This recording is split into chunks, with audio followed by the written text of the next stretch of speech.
Hi, and welcome to the second of these tutorials. I hope you enjoyed the first one. I know it was very simple, I know it was very short. I wanted to just give you a basic introduction to what gamification was and try and get a bit deeper into it as we go along. And apparently I didn't smile very much in the first one, so but that'll have to do for now. So what we're going to talk about now.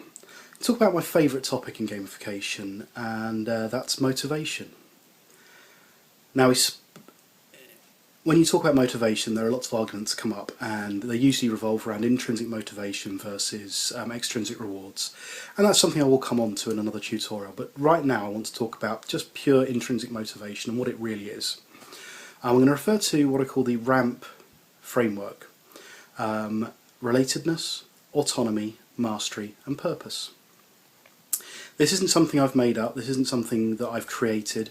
This is based on lots of other people's research. The names that spring to mind are Deci and Ryan with their self-determination theory, and Dan Pink with his book Drive.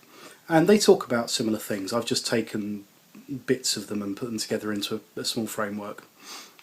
Now we're going to start with relatedness.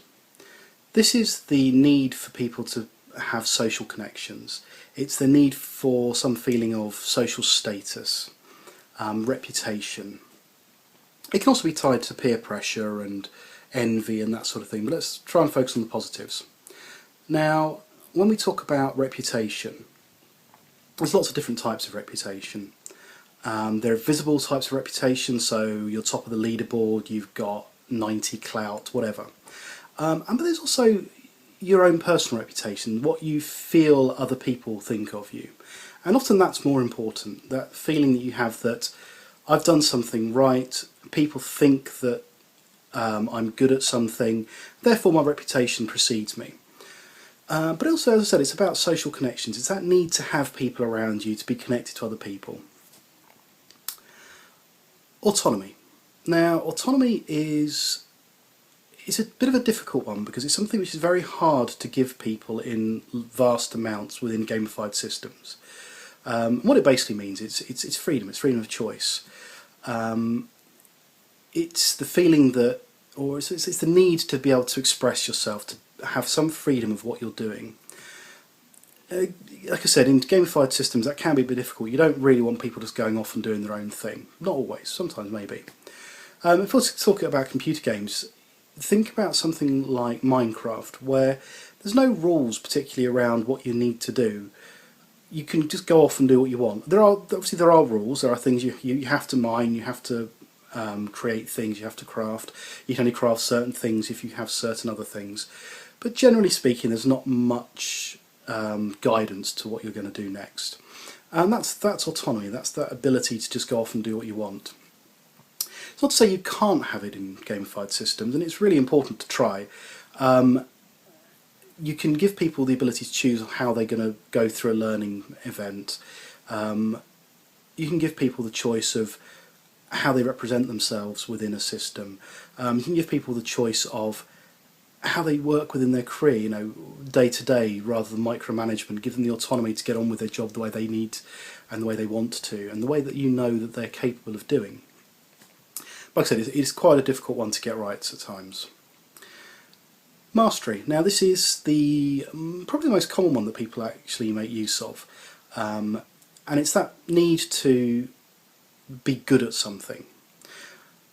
When you take school, someone who enjoys learning wants to be the best, not because they want to be better than everybody else, but because they want to know in their heart that they are the best at this, that they've mastered it.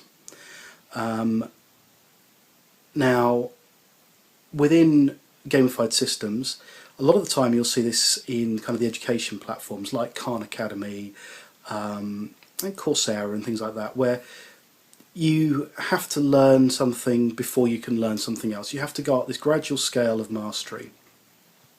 And it can be very hard. I mean, there's some theories that say that it takes 10,000 hours of proper work on something to master it.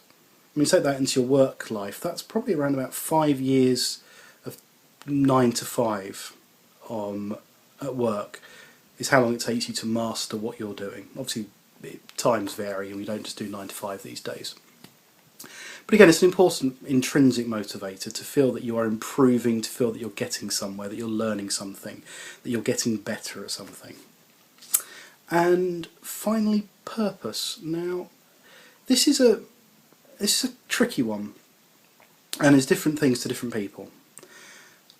My easiest example to give you for something to do with purpose or meaning are people who enjoy answering questions. You take Quora, for example. Some people love answering questions on Quora, not because they want the social status that it gives them, not because they're trying to master a particular topic, but because they just enjoy helping people. That's the purpose they have from it. That's the meaning that using the system gives them. Other things, some people like to help other people in real life. You know, you help old ladies across the road. There's some meaning to what you're doing. Now, when you're looking at gamified systems, meaning comes in lots of different shapes and sizes. It can be anything from, as I said, helping people, to having meaningful rewards. So rather than giving somebody points and badges when they do something, you're actually giving them the ability to donate to a charity or something like that. Some greater meaning than just being in the system. When you look at your job, some people want more than just being paid. In fact, most people want more than just being paid. And they want some meaning towards what they're doing. And that can be as simple as just understanding what they do and how it affects other people within the company, how it affects the company. You know, knowing that your little cog in the machine is essential, is important to the machine, is very important to people. Now, of course, these are only 4 simple kind of looks at various intrinsic motivators. There are other things that fall within these categories. People will tell you that certain things aren't part of intrinsic motivation, certain things are. Again, the key is to know all of these things and to make use of them. Categorising everything too much can sometimes limit the way you think. So we're going to look more at intrinsic and extrinsic rewards and motivation later on. But I just wanted to give you that little overview on how I view intrinsic motivation. And remember, RAMP: relatedness, autonomy, mastery and purpose. Cheers.